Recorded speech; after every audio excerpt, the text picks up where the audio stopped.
How long have you had it?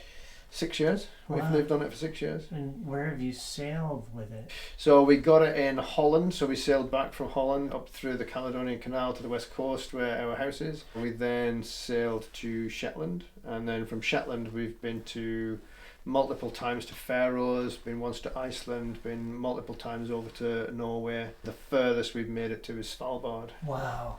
Which we went to last year. Can we look at your boat? Yeah, absolutely. Thank you for showing us your boat. Yeah, no problem. You always get cornered into this, Drake. Yeah. We were originally looking for a steel boat, and Tess Bess was next to a boat that we went to look at. And so we thought, oh, we'll go and have a look, because we'd seen her on the brochure of the company. And because she's called Tess Bess, and one of our daughters is called Tess, so that was like, oh, well, we'll go and give her a little look. And then we came on and we kind of had a good look round and thought, she's really nice. And then when we left and went to the car, a little car came in next to us, and they had one of those little blinds for children to keep the sun out their eyes, and on that blind was written the word Tess. And it was, oh. The second sign. Yes.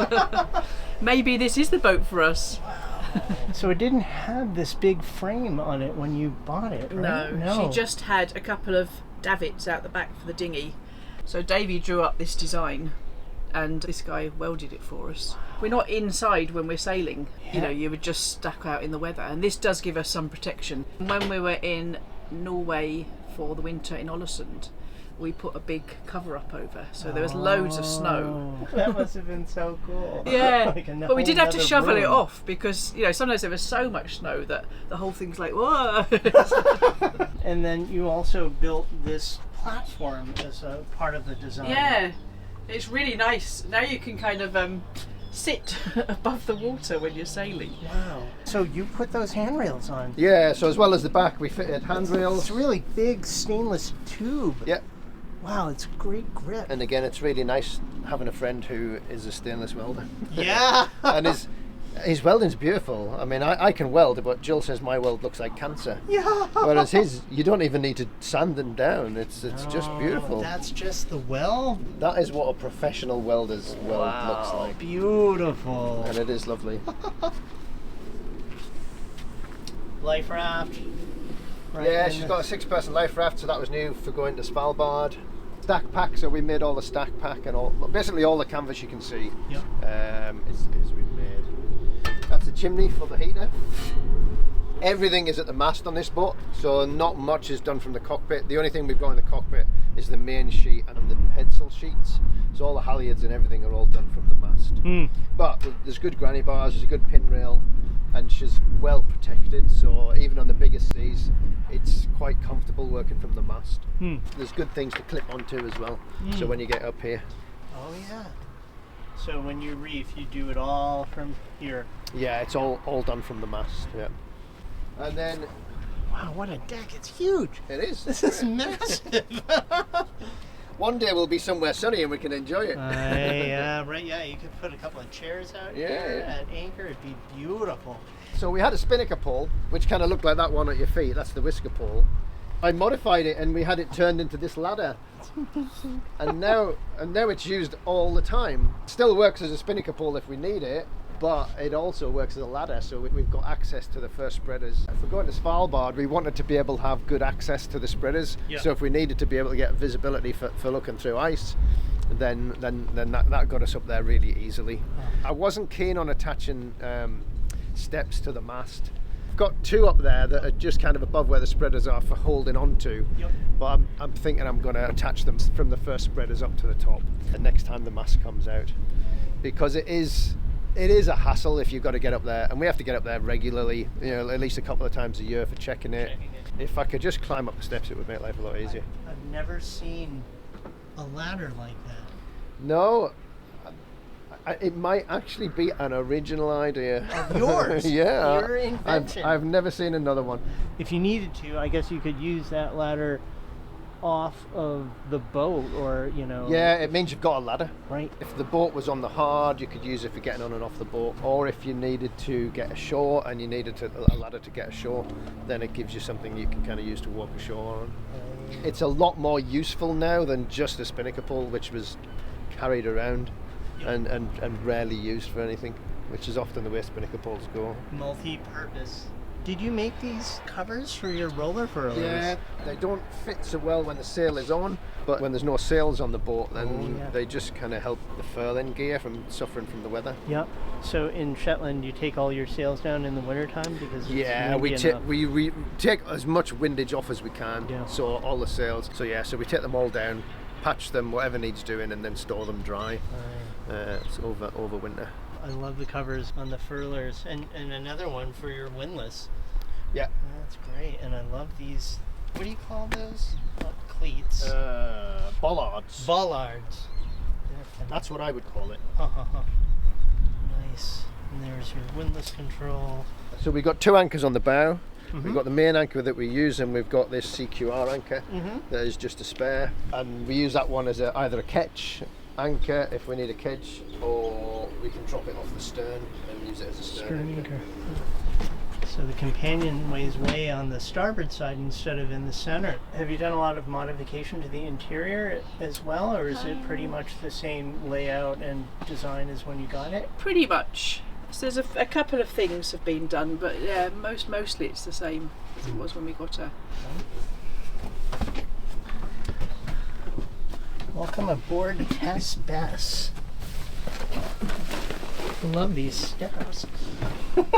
I love these massive ports all around the entire saloon. That's my hand for size comparison. That's amazing.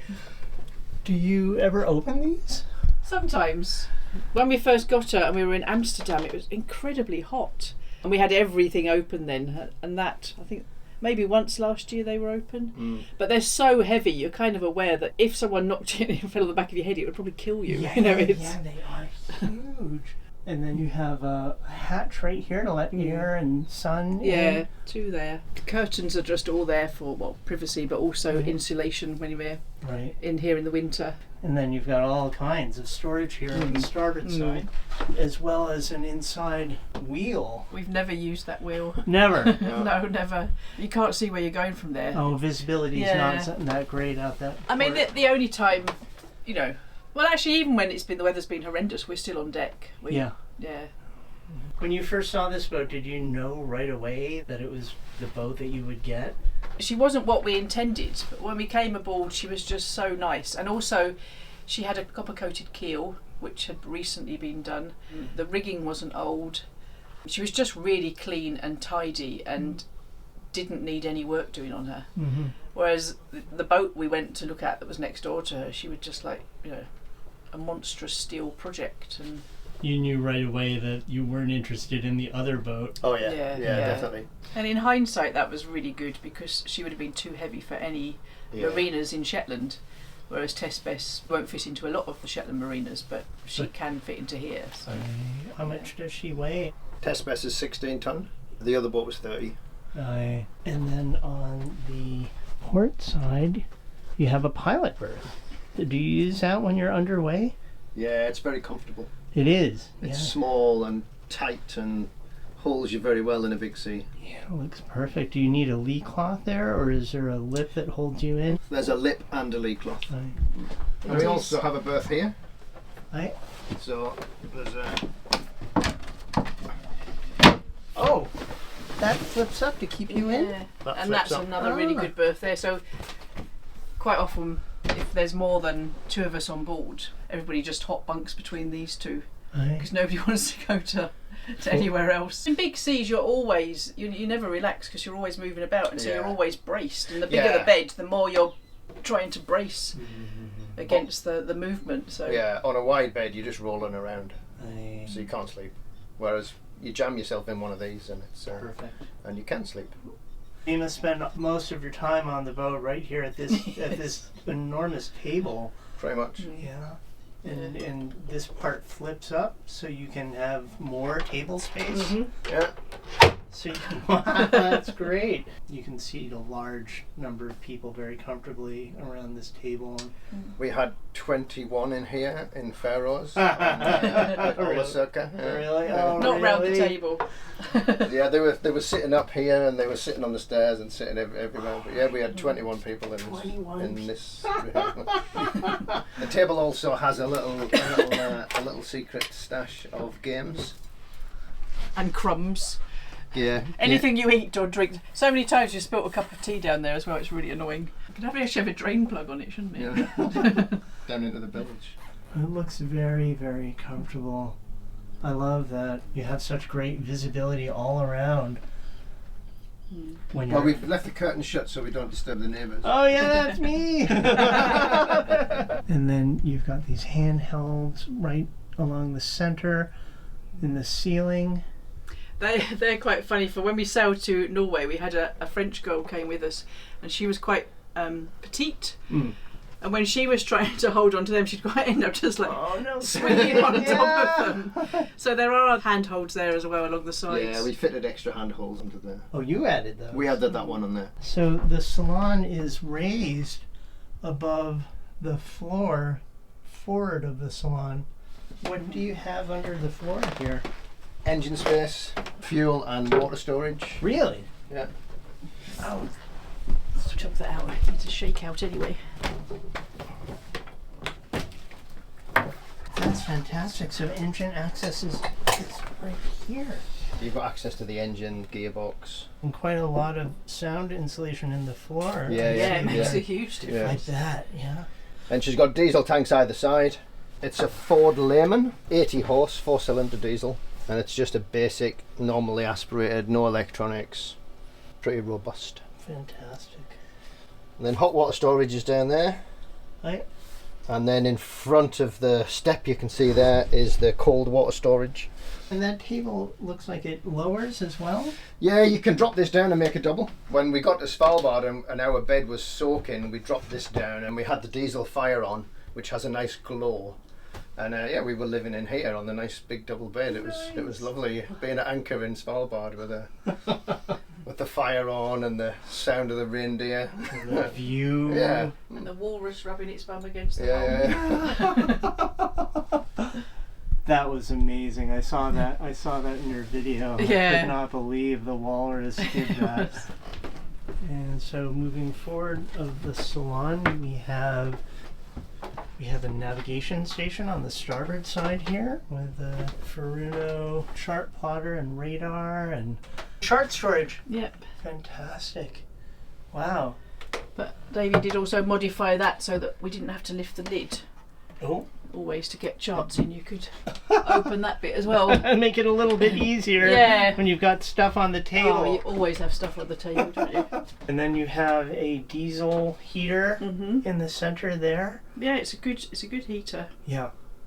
Doesn't make any noise. No, it doesn't at all. The only noise actually it makes is we put one of these fans on top, but that makes a nice kind of cosy noise. Is this your main source of heating in the wintertime here in Shetland when you're in the marina? When we're plugged in, we have a electric heater as well, Oh, yeah. which we tend to use a fair bit. If it's not a particularly cold night, we'll just have the electric heater on. Aye, If aye. it's really cold, we'll put the diesel heater on as well. That's the diesel tank for the heater. So you have to fill that when you want to use the diesel heater. Yes.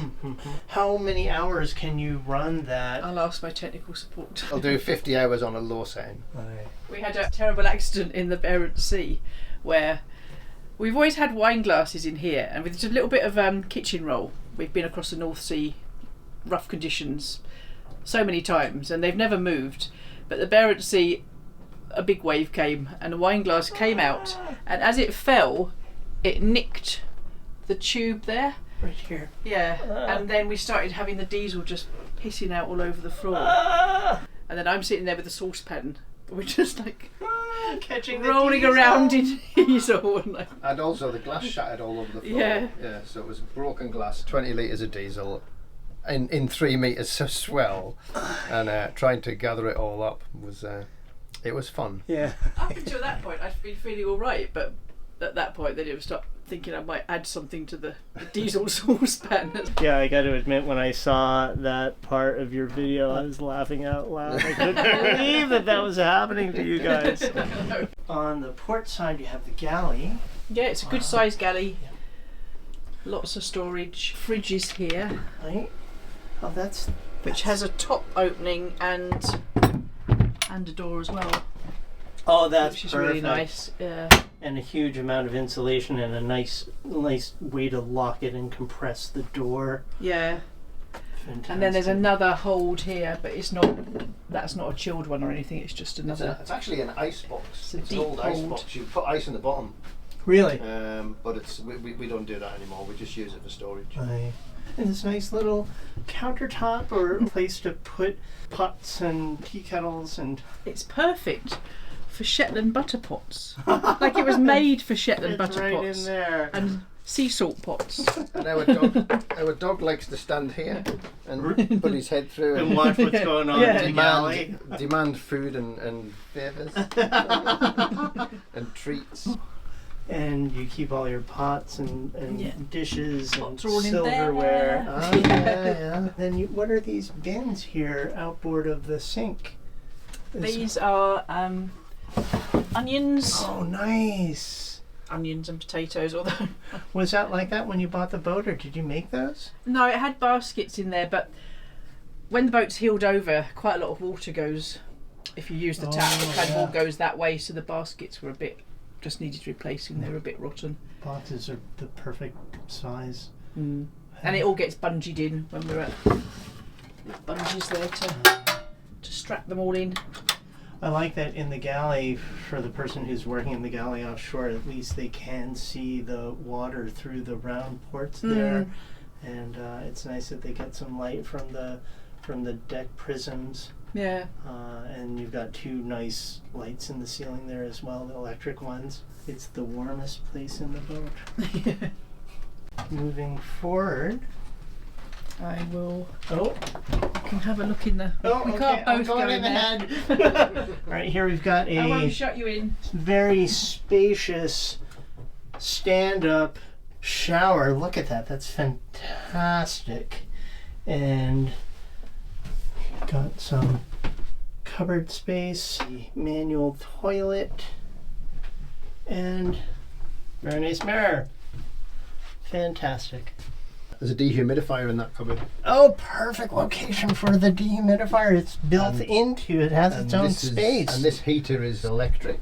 So it means when we're on shore and we've got power. Oh, you gotta be kidding me. That's warm. It's warm. Yeah. Well, this room becomes the drying room. So if we have to wash on the boat, then we can wash clothes in the sink or in the other sink. This is a really good drying room because it's hot and it's got a dehumidifier. I love that you have this dehumidifier built into the space with the shower. That's where it lives and that's where it runs. Yeah, it drains into the shower. So then when we use the shower, it just pumps the water out from the shower.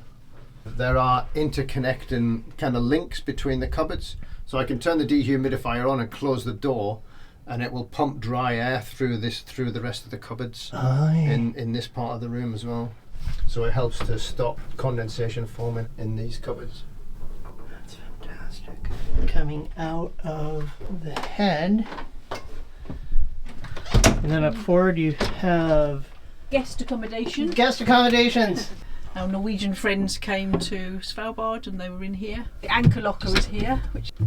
Wow, so there's access to all of your ground tackle. It's a big locker and great access to the chain. Does your chain ever castle when you're raising it? It does occasionally fall over on itself, but it's not so heavy that you can't pull it out. Yeah. Normally Jill's doing the anchor and it gets jammed and I go up, give her a hand and then it goes again. We don't need to flake it when we bring the anchor up. We can just let it find its own way. That's fantastic. And that does make a big difference. The bigger problem we have with the anchor is when we get lots of seaweed on it, we can't keep it on the windlass right up to be re-engaged because it hits the bobstay and gets trapped underneath it. So you always have to manually pull up the last bit so it doesn't get trapped under the bobstay. That was a problem in Svalbard. There was so much seaweed and having to kind of get the boat hook and pull all the seaweed off before you could pull the anchor up. But no, yeah, that's the only problem really we have with the anchor. You can put a little computer on there, a little laptop, and have your little writing space, and then a little locker here and a shelf here. And there's another locker here as well. Oh, so For guests. tons of space for your stuff and gear for your guests, and a comfortable berth. You've got light from above, and a round port over there, and another round port over there. Nice. Very nice. This is your circuit breaker panel for everything on the boat. It's all in Dutch. It's all in Dutch? Yeah. Oh, you didn't change it. No, we didn't change it. We just got used to the Dutch. The words are so long, like Veel Wasserpomp. Veel Wasserpomp. Deck Waspomp. The company that makes this boat, where are they from? The boat was built in the Formosa boatyard in Taiwan. That's where the hull was built.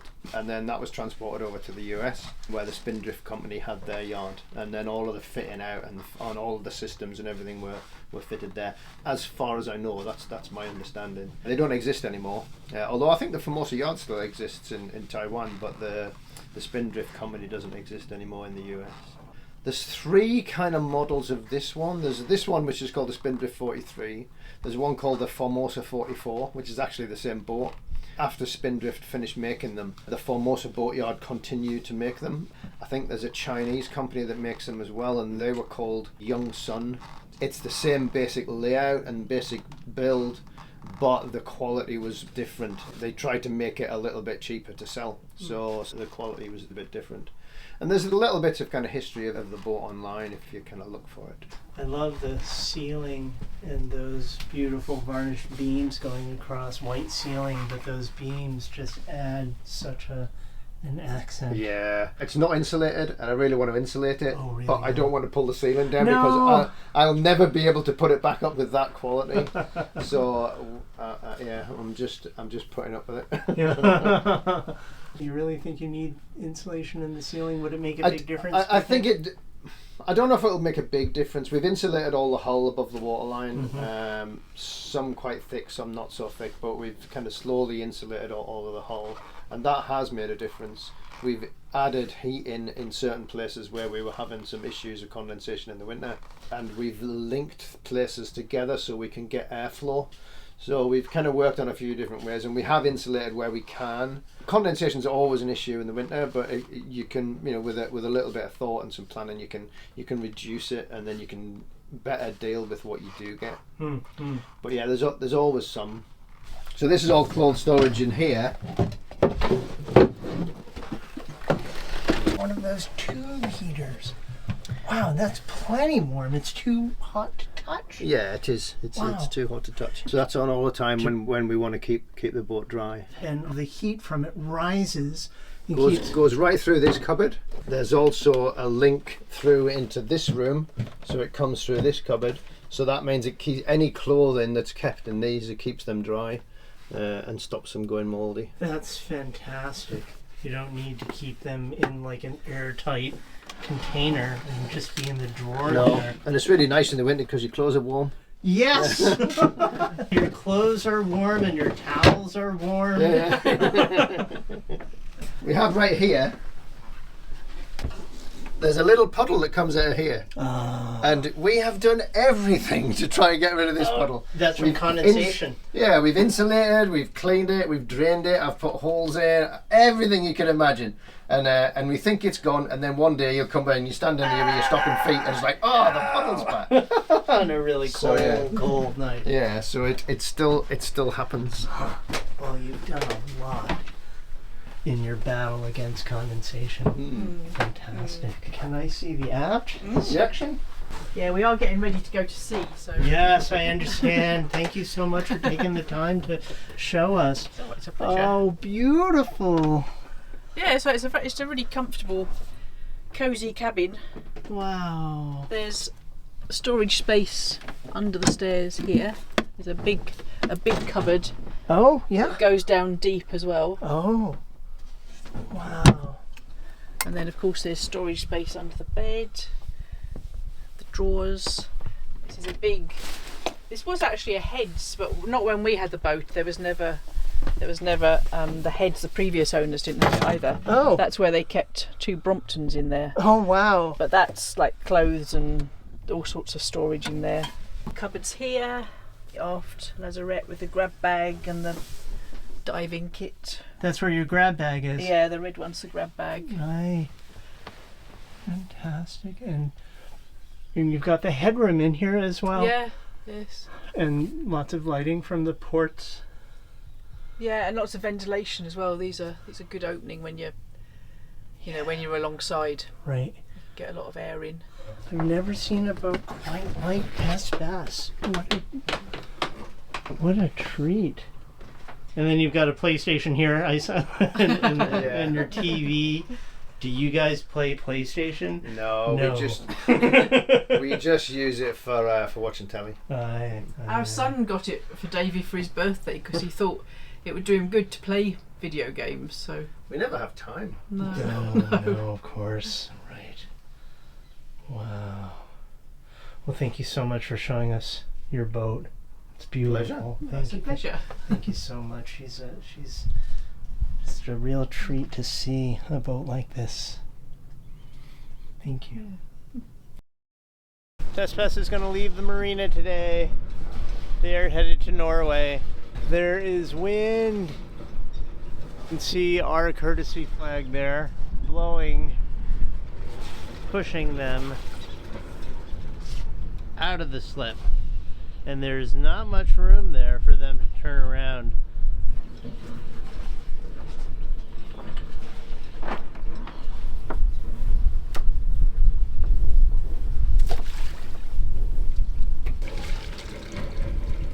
How are we doing, Jill?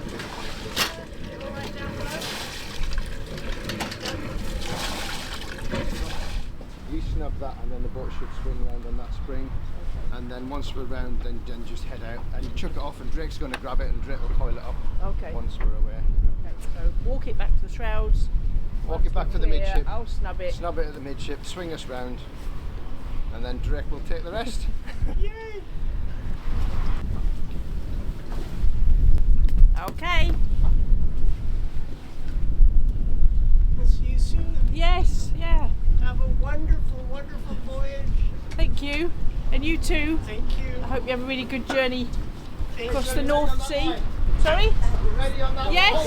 Pull us as far away as you can.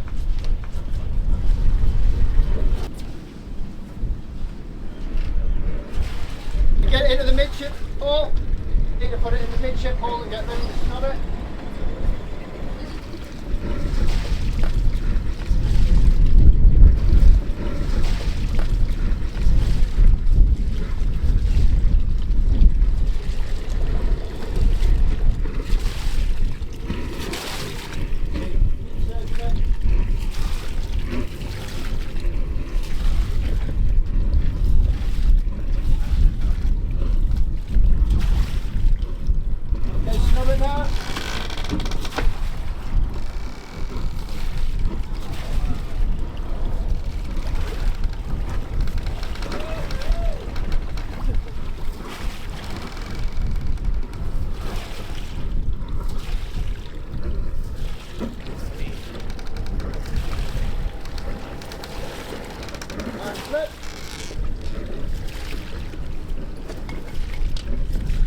We'll see you in the winter. Oh, so have a wonderful sail.